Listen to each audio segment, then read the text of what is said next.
New ration card के लिए apply किया था, अभी तक राशन कार्ड नहीं मिला, 1 महीने से ज़्यादा हो गया, राशन कार्ड आखिर कब मिलेगा? अगर बीवी फौत हो गई है तो फिर हमने जो एप्लीकेशन प्रजा पाराना में डाला था इंदिरा माँ इल्लू के लिए, अब बीवी ना रही तो फिर घर शौहर को मिलेगा या नहीं मिलेगा? गवर्नमेंट जॉब रखने वाले हमारे घर के सामने रहते हैं, उनकी बिल्डिंग है, उनके पास कार है, ज़मीनें हैं, गाँव में बहुत सारी जायदाद है, लेकिन फिर भी इंदिरा माँ इल्लू में उनका घर आ गया।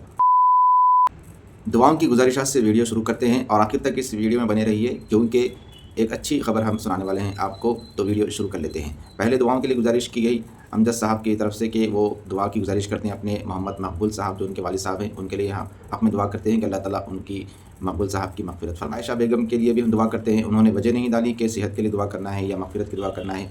अल्लाह से दुआ करते हैं कि अल्लाह ताला उन्होंने जिस नीयत से दुआ की गुजारिश की है वो दुआ कबूल फरमाए। और गौस पाशा साहब के लिए दुआ करते हैं कि अल्लाह ताला उनके कारोबार में तरक्की अता फरमाए। सादिया अफरोज़ के लिए एग्ज़ाम्स की हम दुआ करते हैं कि उनको अल्लाह ताला एग्ज़ाम्स में कामयाबी अता फरमाए। और तमाम जहाँ भी लोग परेशान हैं और सेहत उनको चाहिए, बीमार हैं, तो हम दुआ करते हैं कि अल्लाह ताला हुज़ूर के सदक़े में उनको सेहत आजिला शिफ़ाए कामिला अता फरमाए और पढ़ने लिखने वालों को आला नंबरों से कामयाबी अता फरमाए और बीमार को सेहत और बेरोज़गार को अच्छा रोज़गार अता फरमाए। दुआ के लिए नाम डालते हैं तो हम गुजारिश करेंगे नाम के साथ में वजह भी डाल दीजिए कि किस वजह और किस नीयत से आप दुआ करवाना चाहते हैं, कारोबार के लिए, रिश्तों के लिए, या फिर बीमार हैं तो सेहत के लिए, मरहूम हैं तो मग़फ़िरत के लिए। नाम के साथ में वजह डाल दीजिए, इंशाअल्लाह ताला दुआ में नाम ले लिया जाएगा। अस्सलाम वालेकुम रहमतुल्लाहि व बरकातुहू। वीडियो के इंट्रो में आपने शुरू में सुना होगा, हमने कुछ सवालात के तर्ज पर कुछ बातें बताई थीं कि राशन कार्ड डाले हैं तो राशन कार्ड कब मिलने वाला है। आज उसकी भी हम तारीख जो गवर्नमेंट की तरफ से ऐलान किया गया है उस तारीख का हम ऐलान करेंगे और तफसील से बताएंगे कि कितने राशन कार्ड कहाँ कहाँ मिलने वाले हैं। वीडियो में आखिर तक जुड़े रहिए और सब्सक्राइब कीजिए हमारे चैनल को, वीडियो को लाइक और शेयर ज़रूर कीजिए ताकि ऐसी वीडियोस आप तक पहुँचते। पहली बात तो ये है कि राशन कार्ड की डेट को लेकर भी बहुत सवाल हैं कि 28 तारीख लास्ट डेट है और अभी तक राशन कार्ड का हमारे जो हमने नाम डिलीशन के लिए दिया था, नाम नहीं डिलीट हुआ है, तो फिर नया राशन कार्ड के लिए कब अप्लाई किया जाए, नया राशन कार्ड कब आएगा। इसके मुतालिक हमने बात की तो हमें बताया गया कि 28 तारीख तो डेट है, लेकिन आगे भी डेट बढ़ाने की बात चल रही है। हो सकता है आजकल में ये डेट भी न्यूज़ भी आ जाए कि आगे इस डेट को और बढ़ा दिया गया है, क्योंकि इतनी कम डेट में, इतने कम वक्फे में राशन कार्ड मुकम्मल तौर पर सबको तकसीम नहीं किए जा सकते और ये काम नामुमकिन है कि सारे नाम डिलीट हों और फिर नए राशन के लिए अप्लाई किया जा सके, नए राशन कार्ड के लिए वगैरह वगैरह। तो राशन कार्ड की डेट को लेकर भी बहुत सारे कन्फ्यूज़न थे कि 28 तारीख लास्ट डेट है और अभी तक नाम डिलीट नहीं हुआ है हमारे राशन कार्डों में से, और फिर अब हम नए राशन कार्ड के लिए कब अप्लाई करें। तो इसके लिए भी हमने बात की तो बताया गया कि 28 तारीख डेट लास्ट तो थी, लेकिन इसमें इजाफा भी किया जाने का इम्कान है, क्योंकि बहुत सारे लोगों की दरख्वास्तें और फिर बहुत सारा प्रेशर हुकूमत की तरफ भी ये डाला जा रहा है, रिक्वेस्ट की जा रही है कि ये तारीख में इजाफा किया जाए, ना बढ़ा दी जाए तारीख को और दिनों में कुछ इजाफा कर दिया जाए, ताकि जितने लोग अभी नहीं डाले हैं वो भी डाल सकें और फिर जिनके नाम डिलीट नहीं हुए हैं उनके नाम भी डिलीट हो सकें और फिर तमाम लोगों को नए राशन कार्ड में अपना नाम दाखिल करवाने का एक और मौका मिल सके। तो हो सकता है आजकल में नई डेट भी आ जाएगी, वो भी हम इंशाअल्लाह ताला अपनी वीडियो के ज़रिए ऐलान कर बता देंगे कि हुकूमत ने कितने दिनों तक और मज़ीद इजाफा किया है, डेट आगे बढ़ाई है। अब एक सवाल ये था कि बाज़ लोगों का कि राशन कार्ड कब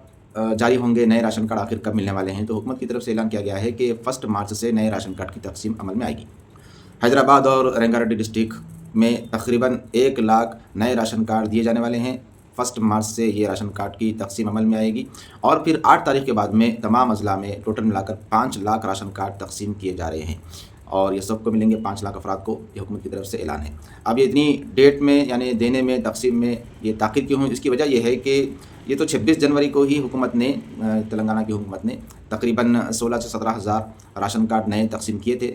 और भी तकसीम करने वाली थी, लेकिन MLC के इंतखाबात चल रहे थे कुछ अज़ला में, तो वहाँ पर रोक दिया गया इस वजह से। और फिर अब ये जो अज़ला में अभी भी जहाँ इंतखाबात चल रहे हैं वहाँ पर नहीं दिए जा रहे हैं, बल्कि जहाँ पर इंतखाबात नहीं है नाफिस वहाँ पर ये दिए जा रहे हैं। जहाँ इंतखाबात नहीं चल रहे हैं वहाँ पर तो हैदराबाद और रंगारेड्डी में 1 लाख राशन कार्ड नए तकसीम किए जाएंगे और जहाँ पर अब ये इंतखाबात चल रहे हैं MLC के, तो इंतखाबात के बाद में वहाँ पर टोटल मिलाकर 5 लाख नए राशन कार्ड की तकसीम अमल में आएगी, सबको राशन कार्ड मिलकर रहेंगे इंशाअल्लाह ताला। तो ये एक अच्छी खबर थी और ये कन्फर्म खबर है कि 1 लाख राशन कार्ड हैदराबाद और रंगारेड्डी में तकसीम होने वाले हैं। अब नए राशन कार्ड के लिए डालने की तारीख भी इंशाअल्लाह ताला आगे बढ़ेगी, वो भी हम वीडियो में बता देंगे कितने दिनों की तारीख में इजाफा किया गया है। अब एक साहब का सवाल ये था कि बीवी का इंतकाल हो गया है तो क्या शौहर को वो बीवी के नाम का घर मिलेगा। तो आपको करना ये है कि आप अपनी बीवी का डेथ सर्टिफिकेट और उनके प्रूफ्स ले जाइए, आपके प्रूफ ले जाइए और फिर कलेक्टर ऑफिस में आप दाखिल कर दीजिए। कलेक्टर ऑफिस जो हैदराबाद में है, आप अपने एरिया की कलेक्टर ऑफिस देखिए और फिर वहाँ पर जाइए। यहाँ की कलेक्टर ऑफिस की टाइमिंग जो है सुबह में, हफ्ते में एक बार कलेक्टर साहब बैठते हैं, तो 12:30 बजे तक का टाइम होता है उनका, तो आप उस टाइम में पीर के दिन चले जाइए और बराह रास्त आपको मौका मिलेगा मुलाकात का उनकी, और फिर वहाँ पर उनके हैंड ओवर कीजिए अपने ये दरख्वास्तें सारी कि आप उसमें लिखें, एक तहरीर लिखें कि ये मेरी बीवी का प्रूफ है ان کا انتقال ہوا ہے، ہم نے اس کے لیے اندرما الو کے لیے ڈالا تھا۔ تو آپ جب یہ اپنے سارے پروفس لگا کر بیوی کے بھی جو مرحومہ ہیں ان کے انتقال کے ڈیتھ سرٹیفکیٹ لگا کر دیں گے تو یہ آپ کا کام بھی بہت جلد، کیونکہ ڈائریکٹ کلیکٹر کے ہاتھوں میں جا رہا ہے تو آپ کا کام روکنے کی تو بات ہی نہیں ہوگی اور بھی تیزی سے آپ کا کام بڑھ سکتا ہے۔ تو اس طرح آپ کو بھی گھر مل کر رہے گا، کیونکہ آپ وہاں پر پروف دے رہے ہیں کہ آپ کی بیوی کے نام سے ڈالا گیا تھا اور اب وہ نہ رہی تو ان کا یہ ڈیتھ سرٹیفکیٹ پروف ہے۔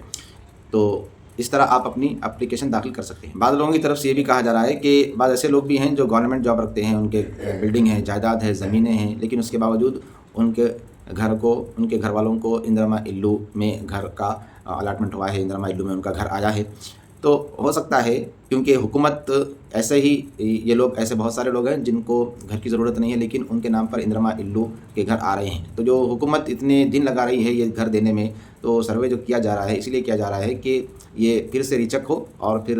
ریویریفیکیشن ہو، اور جو مستحق نہیں ہیں ان کو گھر نہ ملے، ان سے لے کر پھر مستحق افراد کو گھر دیا جا سکے۔ اب یہاں پر ایک بات یہ ہوتی ہے کہ کیونکہ جینٹس کے نام پر جہاں پر پراپرٹی ہوتی ہے تو یہ اسکیم تو لیڈیز کے نام پر ہے، تو حکومت نے لیڈیز کے نام پر گھر الاٹمنٹ کیا تھا۔ اب اگر جو شوہر ہے وہ مالدار ہے لیکن بیوی کے نام پر کوئی گھر نہیں ہے، کوئی کار نہیں ہے، تو پھر ویسے صورت میں اگر بیوی کا وائٹ راشن کارڈ ہے تو پھر ہو سکتا ہے اس بنا پر، اس بیس پر ان کو گھر الاٹ کیا گیا ہو۔ ہاں، حکومت اگر ایکشن لے تو لے سکتی ہے کہ پھر سے ریسروے کیا جا سکتا ہے، ریویریفیکیشن کیا جا سکتا ہے، تو پھر ان سے گھر واپس لیا بھی جا سکتا ہے۔ ایسا ہوا بھی ہے، کئی مالدار لوگوں نے اپنی بیوی کے نام پر اپلیکیشن ڈالا تھا، لیکن جب ان کے بارے میں پتہ چلا کہ یہ ویریفیکیشن پھر سے ہوا تو پھر اس کے بعد میں ان کے گھر کو دوسروں کو بھی دیا گیا، ایسا بھی ہوا ہے۔ تو یہ جو حکومت کی طرف سے دیری ہو رہی ہے سیکنڈ سروے کے لیے، تو اس میں ایک وجہ یہ بھی ہے کہ مستحق لوگوں کو گھر دیا جائے، جنہوں نے مالدار ہوتے ہوئے گھروں کی اپلیکیشن ڈالی ہے، ان کے گھر کے نام نکلے ہیں، ان کے نام گھروں کے لیے نکلے ہیں، تو ان سے پھر وہ ویریفیکیشن ہوگا اور پھر وہاں سے وہ ویریفیکیشن سکسیزفل ہوگا، مالداروں سے وہ گھر پھر سے لیا جائے گا اور پھر غریب عوام کو گھر دیا جائے گا۔ ملتے ہیں اگلی ویڈیو میں، تب تک اپنا خیال رکھیے، دعاؤں میں ہم یاد رکھیے۔ والسلام علیکم ورحمۃ اللہ وبرکاتہ۔